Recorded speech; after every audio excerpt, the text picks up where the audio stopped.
네, 오늘 고성국 칼럼은 세종시의 제2 대통령실을 4천억 이상의 돈을 들여서 건설한다고 하는 윤석열 정부의 그 예산 요청, 이 문제와 관련해서 제가 좀 종합적으로 말씀을 드리려고 합니다. 모든 일에는 때가 있습니다.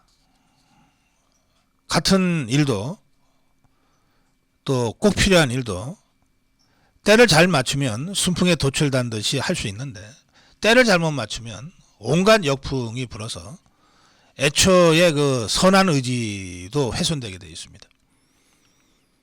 지금 윤석열 대통령의 지지율이 30%에서 또 20%로 떨어진 조사가 계속 나올 정도로 지지율 관리가 잘 안 되고 있습니다.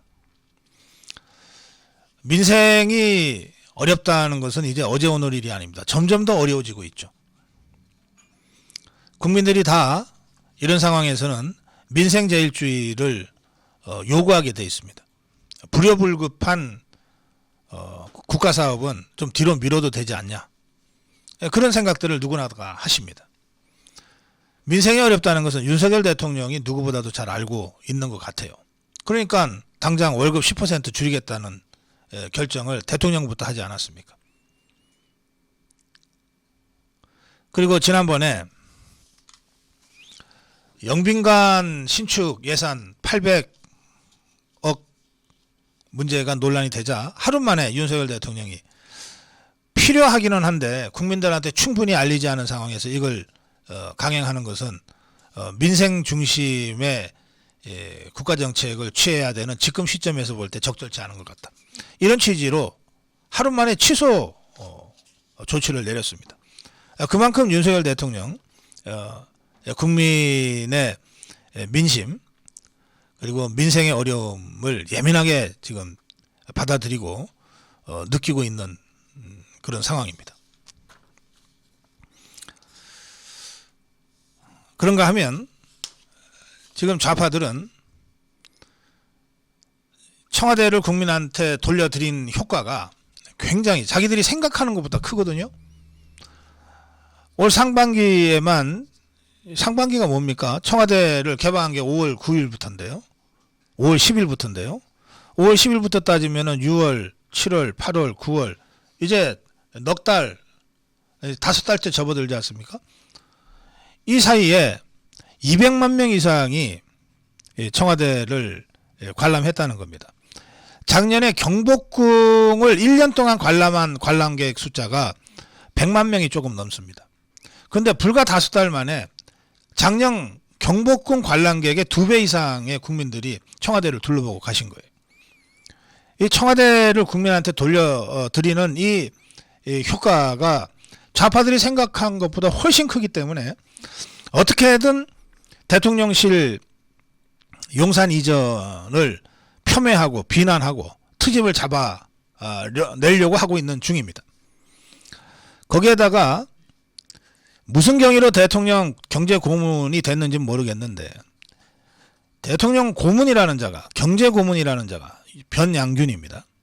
이 자가 느닷없이 인터뷰에서 용산시대는 노무현의 꿈이었다라고 완전히 맥락이 다른, 전혀 차원이 다른 얘기를 뒤집어 씌워서 윤석열 대통령의 용산 대통령실 개막의 의미를 축소하고 훼손하고 왜곡해서 마치 윤석열 대통령이 노무현의 뜻을 따라서 용산시대를 연 것처럼 거짓말로 국민들을 속였습니다. 이런 상황에서 좌파들의 대통령실 이전에 대한 공격은 간단없이 계속되고 있어요. 진선미라는 자, 대통령실 관절 리모델링 41억이 122억으로 비용이 3배 이상 들었고 계약을 9번이나 바꿨다, 이런 식의 의혹을 제기하고 있습니다. 행안부가 이 진선미라는 좌파 국회의원이 이런 황당한 주장을 하자 설명 자료를 냈습니다. 직접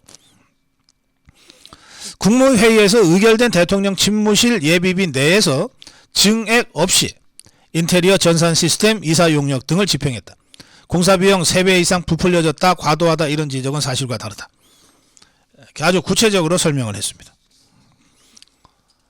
또 그런가 하면 문재인이도 대통령 그만두기 직전에 이 예비비 가지고서 장난질을 쳤잖아요.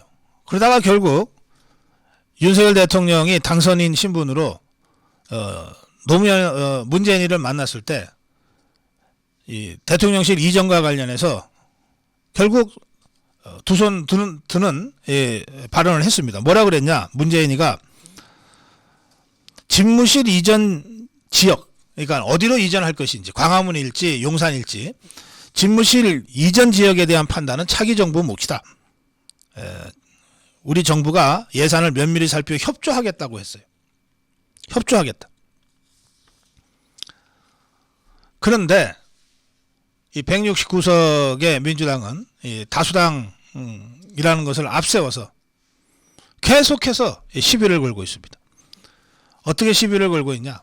대통령실 이전 비용이 1조다. 윤석열 대통령이 거짓말했다. 이렇게 1조 이상 쓸 거면은 차라리 포기하고 다시 청와대로 돌아가라. 우리가 정권 잡으면 다시 청와대로 돌아갈 거다. 이런 식의 주장을 뻔뻔하게 하고 있어요. 대통령실은 더불어민주당이 주장하는 1조 원, 이거 사실과 다르다. 합참 이전 예산, 어차피 이것은 예정되어 있던 것인데 합참 이전 예산이 7,980억, 그러니까 8천억이 드는 걸로 그동안 추계가 되어 왔어요. 이건 그렇게 가도록 이미 윤석열 정부 출범 이전에부터 추진되어 왔던 것인데 이것까지 집어넣어 갖고서 합참 이전시키니까 8천억 뭐 해서 1조씩으로 지금 뻥튀기 하면서 윤석열 정부의 대통령실 이전을 공격하고 있다. 거짓말이다. 이런 입장입니다. 자, 이제 그런 상황에서 이번에 국회에 제출된 예산 중에 행정중심 복합도시 건설청, 이게 이제 줄여서 행복청, 이게 세종시 행복청입니다. 이 행복청이 세종시에 대통령 제2집무실 건립 사업비로 4,600억 원을 책정했다. 이걸 이제 좌파 국회의원이 폭로처럼 했어요. 뭐 김두관인가 하는 자가 뭐 별것도 아닌 걸 이걸 폭로처럼 했습니다. 그러자 행복청이 공식 입장을 냈습니다. 그거 잠정 산출한 것에 불과하고 그리고 결정된 거 아니다. 이랬는데 어쨌든 이 세종시에 있는 제2집무실 건립, 이것은 윤석열 대통령이 대선 때 공약을 한 겁니다. 어차피 청와대에서 나오겠다고 했으니까 주 집무실은 광화문이 됐건 용산이 됐건 서울에 두지만 지역발전이라는 차원에서 어쨌든 세종시에 제2집무실을 두고 국무회의도 세종시에서 늘 하는 건 아니지만 가끔씩은 하겠다. 이런 취지의 공약을 한 바가 있습니다. 그러니까 행복청은 윤석열 대통령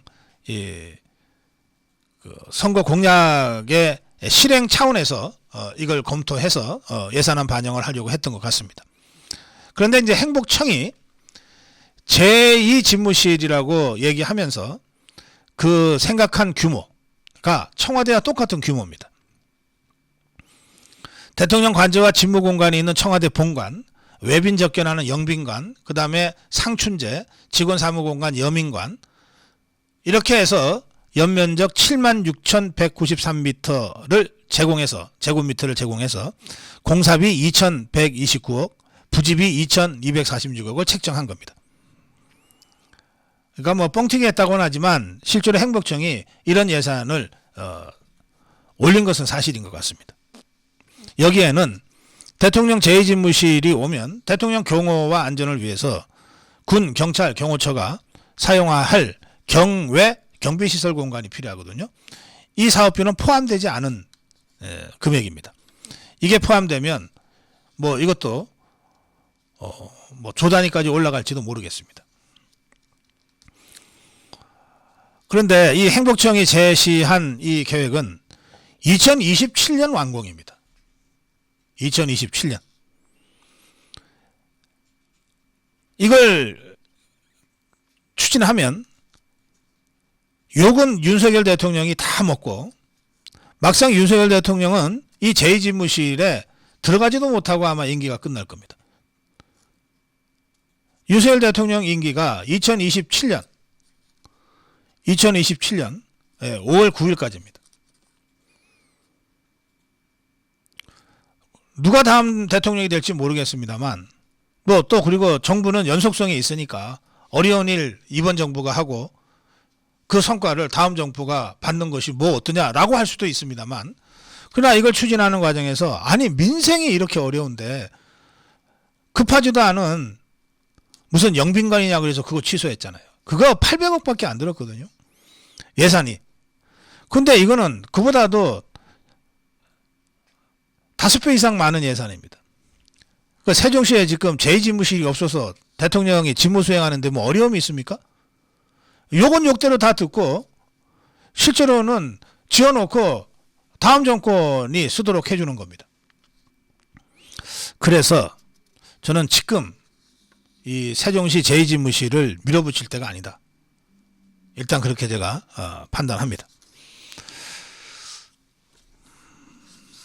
그런데 제가 이렇게 제2집무실을 지금 추진할 때가 아니다라고 판단하는 것에 또 다른 더 중요한 이유가 있습니다. 한번 보십시오. 지금 시간이 다 됐습니다만 한 5분만 더 여러분께 말씀드리겠습니다.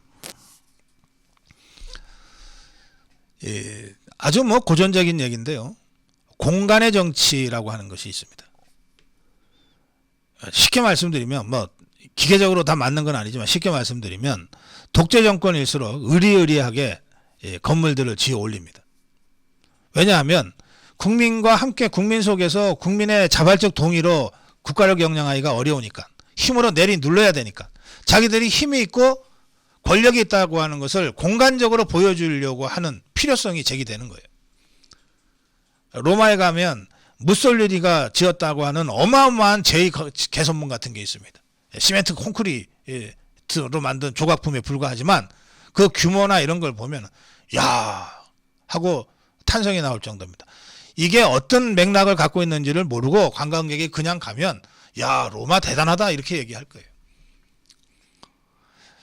건물이 높을수록 권력은 약한 겁니다. 역으로 말씀드릴까요? 거꾸로 건물이 낮을수록 권력은 국민의 사랑을 받아서 강하게 되는 겁니다. 어느 나라나 수도가 있으면 그 중심도로가 있어요. 중심가도가 있습니다. 미국과 우리나라만 비교하겠습니다. 이제 시간이 별로 없으니까. 미국 워싱턴의 중심가도, 미국의 수도인 워싱턴의 중심가도의 한 중심에는 뭐가 있냐? 국회의사당이 있어요. 국회의사당에서 시작해서 직선으로 쭉 해서 지평선 쪽에 있는 곳에 뭐가 있냐? 엘링턴 국립묘지가 있습니다. 백악관이 있는 게 아닙니다. 백악관은 어디 있냐? 국회의사당과 엘링턴 국립묘지의 그 직선으로 있는 중앙가도의 한가운데쯤에 옆으로 이렇게 서 있습니다. 이게 공간적으로 미국 정치 구조를 상징적으로 보여주는 겁니다. 미국 정치의 중심은 의회라는 거예요. 국민의 대표들인 국회의원, 상하원 의원들이 모여서 하는 의회가 중심이고, 그 맞은편에 엘링턴 국립묘지라고 하는 미국을 건국하고 지금의 미국이 있게까지 만든 순국선열들이 잠들어 있는 곳인 거예요. 대통령실이라고 하는 백악관은 그 옆을 보고 있어요. 미국의 권력이 실제로 국민에게 있다고 하는 것을 보여주는 상징 구조입니다. 우리는 수도 서울의 이 중심거리의 한가운데에 청와대가 있었습니다. 미국 의회가 있던 자리에 청와대가 있는 거예요. 그리고 청와대를 직선으로 쭉 쫓아가면 국립묘지가 나옵니다. 그 국립묘지를 지나서 가면 예술의 전당이 나옵니다. 이게 중심축이에요. 여기에 지금은 여의도로 이전을 시켰습니다만 국회의사당이 바로 옆을 보고 있었던 거예요. 지금 서울시 의회가 그렇습니다. 그 청와대 중심, 국가 권력 중심이라고 하는 이 공간 구조를 윤석열 대통령이 청와대를 국민한테 돌려주면서 용산으로 간 거예요. 이제 국가 권력이 중심이었던 예전의 권위주의 시대가 끝나고 청와대를 국민에게 돌려드림으로써 국민이 국가 중심 거리의 한가운데 주인 노릇을 하게 된 겁니다. 그리고 그 국민 공원, 국민이 주인인 청와대 공원의 직선으로 국립묘지가 있고 예술의 전당이 있고 대통령실은 그 가는 길목의 옆에 용산 대통령 집무실이 이렇게 있게 된 겁니다. 이게 제대로 된 자유민주주의 국가의 공간 구조예요. 이걸 좌파들이 못 이기는 겁니다. 못 견뎌하는 겁니다. 지금 용산의 대통령실은 당선인 시절인 2달 포함해서 또 임시 집무실 시대를 거쳐서 지금까지 매우 짧은 시간에 급하게 하는 바람에 막 많이 좁을 거예요. 여러 가지 옹색한 부분들도 있을 거예요. 그러나 그런 공간적인 건축학적인 이 좁음과 옹색함은 아무 문제가 아니에요. 그보다 훨씬 더 본질적으로 중요한 것은 대한민국이 자유민주주의 국가고 국민이 주인인 공화국이라고 하는 것을 공간적으로 보여주는 이것이 훨씬 더 본질적이고 중요한 것이라는 거예요. 그런데 세종시에 용산 대통령실을 마치 무슨 서울 출장소처럼 만들어버릴 수도 있는 청와대 규모의 제2집무실을 세종시에 건설하겠다는 것 아닙니까? 이 발상 자체가 매우 불온한 거예요. 노무현이가 처음에 세종시를 얘기 꺼냈을 때가 2002년 9월입니다. 충청권에 행정수도를 건설하겠다고 그랬어요. 행정수도라고 그랬습니다. 청와대와 정부 부처를 옮기겠다고 그랬어요. 이게 헌법재판소에 의해서 제동이 걸렸어요. 청와대가 옮기면은 수도가 옮겨지는 것인데 대한민국은 수백 년간 서울이 수도였다. 이게 관습법이다. 그래서 노무현이의 행정수도 이전을 좌절시켰습니다. 그러자 변형을 해서 행복도시로 만들어낸 거예요. 그런데 여기에 용산 대통령실, 지금 윤석열 대통령이 집무하고 있는 용산 대통령실을 마치 대통령실의 서울 출장소 수준으로 격화시키고 결과적으로 세종시에 있는 제2 대통령 집무실에 제2자는 붙였지만 실제로 대통령 집무실이 청와대 수준으로 그 규모로 지어진다면 이건 그야말로 변양균이가 얘기한 노무현의 꿈을 윤석열 대통령이 실현해 주는 것과 똑같습니다. 이게 좌파들의 꿈이에요. 서울이라고 하는 것은 어쩌다가 만들어진 곳이 아닙니다. 조선시대 600년의 수도였기도 하지만 대한민국 건국 이후에 이곳이 수도였습니다. 이곳에 대한민국 주류 세력의 역사가 담겨 있고 철학이 담겨 있어요. 왜 좌파들이, 왜 노무현이가 그렇게 끈질기게 이걸 세종시로 옮기려고 했을까요? 기존 질서를 다 뒤집어 엎겠다고 하는 전복을 위해서, 그 좌파들의 인민혁명을 위해서 공간적으로 서울을 부정하고 싶어 했던 거예요. 그런데 이걸 윤석열 정부가 들어서서 막아내야 되는데 윤석열 정부가 오히려 제2 대통령 집무실이라고 하는 이름으로 결과적으로 노무현의 꿈, 좌파들의 꿈을 이루어주겠다고 하고 있는 것 아닙니까? 시기적으로도 맞지 않고 지금 국민들이 처해 있는 현실적인 민생에도 맞지 않을 뿐만 아니라 더 근본적으로 이런 공간에 주는 정치적 함의, 서울이라고 하는 곳이 주는 역사 문화적 또는 이념적 정통성의 문제가 걸려 있는 거예요.